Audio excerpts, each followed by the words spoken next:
Hello and welcome to Dee Dee Blooms. This video is a care collab video organized by Fernanda with Fernanda Nascimento Orchid and Succulents channel, and it's all about Cattleya or Laelia Purpurata type orchids, and I happen to have 3 of them, and they are young plants. They have not bloomed for me yet. These are the 3 here. You can see the beautiful leaves that they put out. This one's my biggest one. These leaves are just gorgeous. So with care collabs, what this feature is, we feature a certain type of plant, and people from all over the world can participate if you put out videos of your own on social media as to growing orchids and other plants. You can let Nina from Ninja Orchids or Fernanda know through comments on their channel or on any of the participating channels videos that you are interested in participating, and they would be in contact with you as to doing that. So if you're interested in participating, it's a fun way to collaborate about care on these types of plants. And again, this one's about the purpuratas. So I grow these out here. I live in Southern California, San Diego County, and we get just above freezing sometimes. I'm gonna pause because of the siren, and I'm back. Hopefully whoever needs those sirens is gonna be okay. So I am on my back patio, and I am facing south right now, and so I get this eastern light coming this way, and the trellis helps to protect. They get a little bit of direct sun from the morning sun, not too much, scattered direct sun, and the sun goes this way and this way and that way. And so as the earth shifts through the seasons, near the end of summer there'll be some more light hitting here on the west side, but again, it's pretty sheltered, scattered light. They've been growing here for a year now. I got these later last spring, I think last year. They were really brand new to my collection when I did the first care collab. So if you want to check out my first care collab and see any of the difference, you can. So the first one we'll talk about here is my biggest one. It's the Laelia Purpurata variety Carnea crossed with sibling. It is working on this beautiful new growth right here. I'm very happy with it. It has major roots in that pot, so I really am thinking about repotting it within the next couple weeks. Actually, who knows, maybe I'll even get to it this weekend. It's already in the afternoon on Saturday, so I don't know. We'll see how much energy I have. But if I repot it, I'll put it in chunky bark mix and with perlite, maybe some charcoal. So you can see it's a very young plant, but it's my largest one with the most growth. The next one I have down here is a Laelia Purpurata variety Flammea. And this one, sorry, I'm struggling with getting the tag back in. No, I'll just let it go down. Okay. This one has started a new growth right down here. So I think we're doing pretty good. And here comes a jet. I'm gonna pause.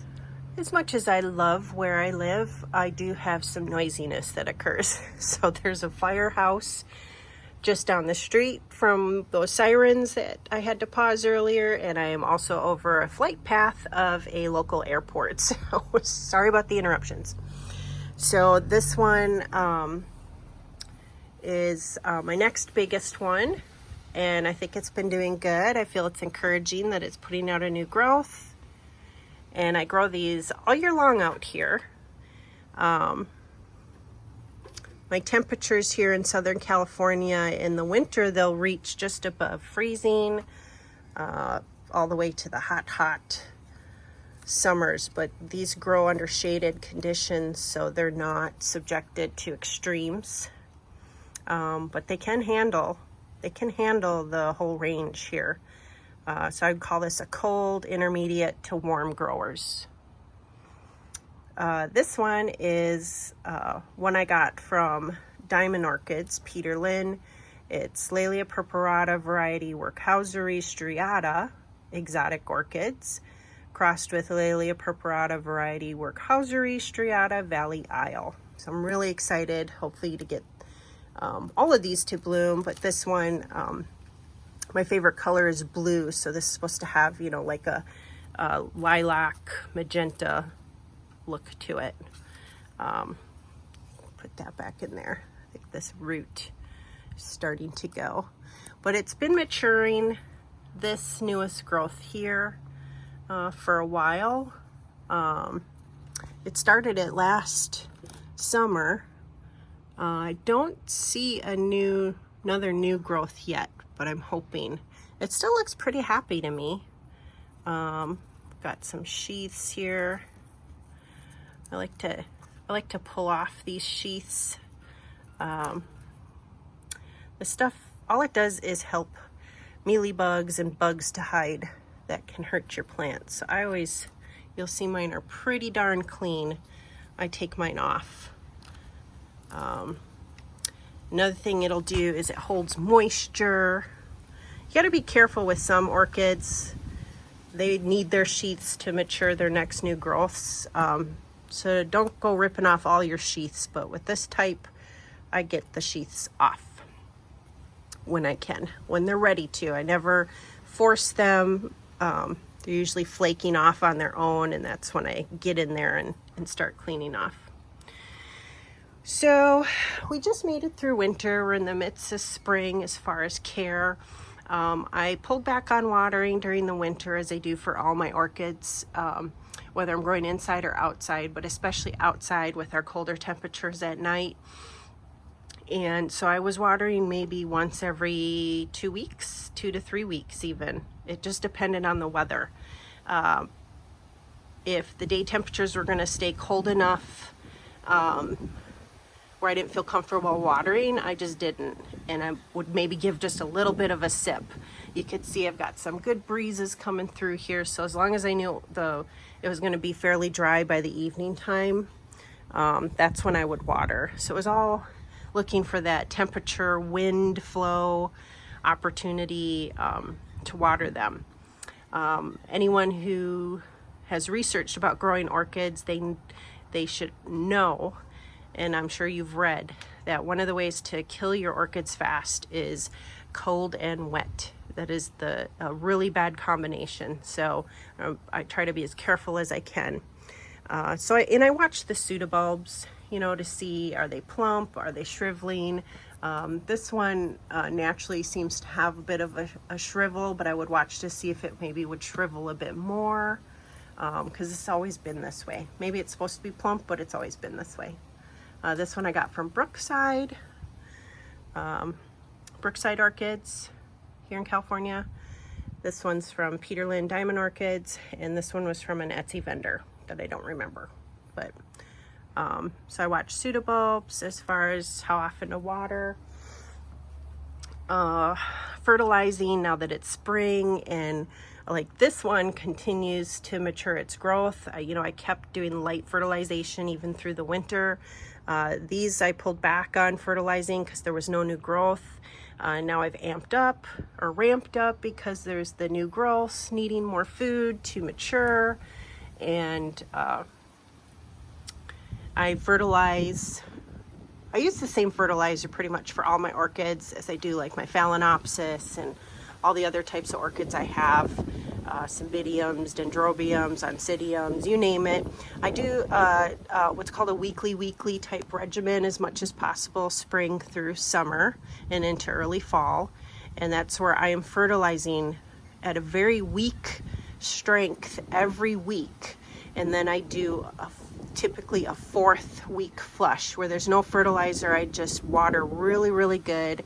I want to make sure to flush out any extra mineral content that the plant didn't need, so it doesn't build up in its medium. So it just seems to really work for me. And it's a method that I learned pretty early on when I started getting orchids, and it's a proven method. So I recommend, if you're not sure how to do fertilizing, just look up weekly, and it's a week strength fertilizing regimen. And there's a lot of growers, they'll post their videos about it, or it's discussed in articles. So if you're a newcomer, it's an easy way to remember. It's like, I'm fertilizing every week during spring, summer, fall, and I just need to remember 4th or 5th week, don't fertilize, just flush it with water. Help get those extra minerals out. Very, very easy. And then, let's see. So, you know, the exposure, the light. If I get these repotted, again, I'm going to put them in chunky bark. They have these nice thicker type roots. They're not super skinny roots. So I think, you know, chunky bark's going to work good with them. Perlite, I'll probably go a little bigger pot, probably not too much bigger pot. Right now they're in the 2 inches, so maybe go to 3 inches, max 4. And I will get them hung up back here. They seem to like this location, and hope someday I get rewarded with flowers. So that's my care collab, and if I end up repotting them before this needs to be posted, I might throw in how they look after I repotted them. But if that's not in this video, that means I didn't get to it. And I really enjoy growing these so far. Can't wait for flowers. If you have any questions for me, please put them in the comments. Thank you so much for coming to check out the care collab video. Please check out the other growers who are listed. I'll have the channels noted in my in the comment section with links to their videos. And yeah, thank you so much for watching, and I hope you have a great rest of your day.